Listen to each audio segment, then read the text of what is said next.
Now, one thing that Anthony Albanese, Anastasia Palaszczuk, Daniel Andrews, Roger Cook all have in common, apart from being hardcore Labor people, is that they are the people who, to their various governments, has brought an absolute mantra of supercharging what I bang on about as the triangle of dependence. This is when you'll eventually always stay in power because you will end up with more than a majority of the population who either are on welfare, work for the government, or if they're in private industry, their biggest client is the government. And because nobody wants to rock the boat, everyone keeps voting for them and we end up with permanent Labor governments. Nick Cater writes about this at skynews.com.au today, specifically when it comes to the size of the public service. Now, we know what the result of the election was. I know no one will ever take this cudgel up, but it doesn't mean it's not something worth talking about. Well done, Nick, for writing about this today. How Labor's bloated public sector blob has sealed Peter Dutton's fate is spreading its tentacles deeper into taxpayers' wallets. Let's read together. The size of the public service workforce has never been larger, nor its preference for Labor governments stronger, hence the triangle of dependence. The largest employer of public servants is the Department of Social Services and its associated agencies, where the number of employees has increased from just 38,000 5 years ago to 48,000 today. Service delivery jobs has increased by just 28% since 2019. Administration jobs are up by 74%. So when they talk about frontline workers, administration jobs are up by 74%. Portfolio, program and project management positions have increased by 153%. Strategic policy jobs, they're up by 154%. And communications and marketing are up by 89%. One last one. Human resources positions have risen by 48%, confirming our worst fears that more public servants are employed to essentially manage themselves.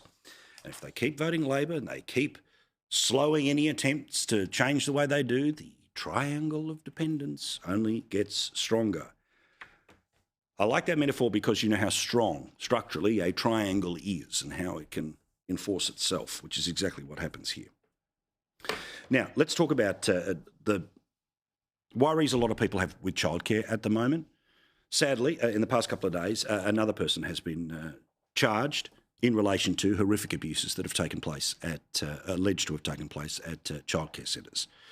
We also know that a lot of Australians have had really tough time talking about this issue in the past few days, and I understand why. So let me jump to the findings of an opinion poll, which starts to tell us about how many of us do not feel particularly safe about the way that childcare centres work in Australia, unsurprisingly after the events, particularly what took place allegedly in Melbourne. Most Australians support male educators in childcare, a poll has found. Let's read these all together, okay? I'm only going to read the disagrees. Australia's childcare sector is generally safe for kids. Can you believe 17% of people, 17% of people as a standing number, before you get into anything else, say that they're not safe? That's frightening. 25% don't know, and I know not 100% of people have kids in childcare or have had them at any recent time. 17% disagree. Childcare centres should be run by governments or community not-for-profit, 13%. Now, I'll give you the tip. I think one of the great dreams Anthony Albanese has is universal childcare. And I think he would prefer it to be run by the government sector. So essentially, government-run childcare into government-run schools, into government-run universities.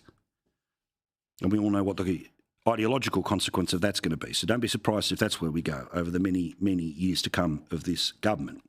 Centres with all-female staff will be safer for kids, 41%. Of people believe that to be the case. Just 30% of people agree, 30% of people agree that childcare centres with female staff are safer than ones with both men and women. The majority disagreeing there at 41, but still 30% of people, a third of people saying we should make that change. I personally do not agree with that particular change, but we'll all wait and see where that goes.